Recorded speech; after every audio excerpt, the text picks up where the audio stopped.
Hello everyone. So for our final presentation, I will be talking about applying organizational behavior to the resident assistant role. I was actually an RA for the past 3 years here at UNG, and I was in the suite style and I was in the traditional style housing for the past 2 years with freshmen, which was a lot of fun. Now the situation that I'll be talking about is in my third year as an RA, this past school year actually. There was a lot of changes. There was a new director, a new associate director, and 3 new residence life coordinators, all within the Department of Residence Life. Along with that, there were some changes to the perks, to the curriculum, and to the expectations of an RA. One of the biggest one of the biggest changes to the perks was RAs had to have a roommate, a resident roommate, and this sparked a lot of frustration and negative reaction because one of the perks was having a room to yourself. And whether people know it or not, everyone likes to have their alone time. And the changes to the curriculum, the events were limited down to 1 a month for every semester, but they were a little bit more structured, a little bit more strict. So creativity was taken it down a couple of notches, and then the expectations weren't correctly communicated. Things weren't being communicated very well. Things would change from one day to another, especially during training, and especially during the first couple of weeks of the school year in the fall semester. Now, the reactions to all these changes, the RAs did not like these changes. There became a love for the job that started to go down. The commitment to the job itself started to decrease, and all of this started to create a negative culture within the RA staff. And whenever you have this kind of reaction from a staff, it is very harmful to any organizational staff, but especially to one that is full of college students. I, like myself, can definitely say that. Now, what is the point of all this? Why am I telling you this of all these changes? What's the point of the reactions?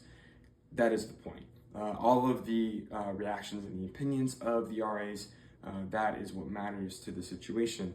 The RAs, the love of being RA decreased, commitment to the job fell, and as I said, the negative culture started to arise within the RA staff. Now, bringing this into a organizational behavior perspective, I'm going to be talking about 3 theories, because a lot of this talks with job satisfaction, especially with value percept theory, which is if a job supplies the things that you value. Now, whether RAs knew it or not, they valued not having a roommate. And that falls under more of the pay satisfaction, perk and pay, especially with the supervisor satisfaction or supervision satisfaction.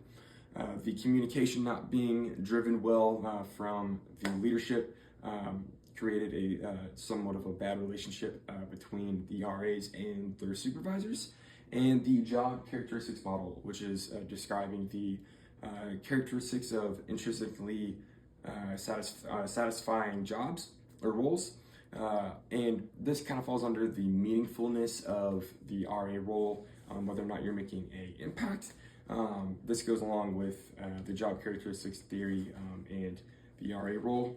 And what I'm talking about of the reactions of an RA to these changes is organizational commitment. And that is the desire of the employee to remain a member of the organization.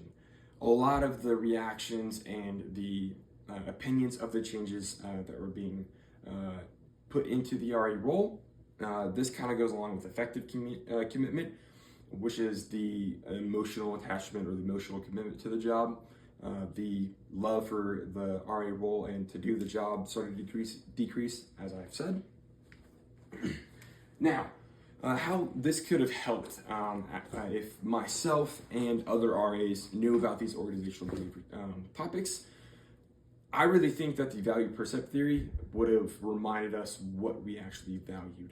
Now, I actually did a little bit of value checking myself towards the middle of the semester. I started reminding myself why I liked being an RA, the love of creating relationships and having an impact on my residents. That is something that of a desire that grew as being an RA that I really loved. And if I had known and other RAs had known about the value percept theory, I believe this would have helped us fact check our values, whether we applied just to have a room to ourselves or not. This would have helped us remind us why we love being an RA and why we actually applied, perks or no perks. Now that is some things that could have helped on a more of a personal side. Now the organizational side with these action steps is what we're going to be diving into a little bit more, especially with clear downward communication from the start. That definitely could have helped from the start of training, especially with the first couple of weeks of the semester. This definitely would have helped with a lot of the changes. Now, another action step could be encouraging the RAs, the veteran RAs specifically, to mentor first years. This could have helped with the meaningfulness of the job. It could have strengthened that impact level of being an RA. And another thing is having anonymous feedback. This could have helped RAs voice their opinion to the changes and to the perk changes as well. Another way was to remind RAs, especially veteran RAs, why they applied for the role. Kind of what I was saying earlier, that value check of why they became an RA. And now these are some good action steps that I came up with, but obviously with every action step that someone comes up with, there's always risks or roadblocks. Now, a couple of these roadblocks is just more frustration from the RA staff, from the added action steps by the RA staff, or the leadership staff with the directors and associate director. Another one, the RAs could already be feeling burnout from training in the first couple weeks of the semester, so they could see, the veteran RAs could see mentoring RAs as a extra step, and this could be a product of burnout. Now supervisors would have to come alongside their RAs and to help them through their burnout. Another roadblock would be feedback not being heard or not be used well. Another potential roadblock is RAs could feel like they're being more instructed or talked to rather than being understood or related to, with more of all the action steps and the reminders of the changes and the action steps as well. RAs could feel that they're not being heard or understood.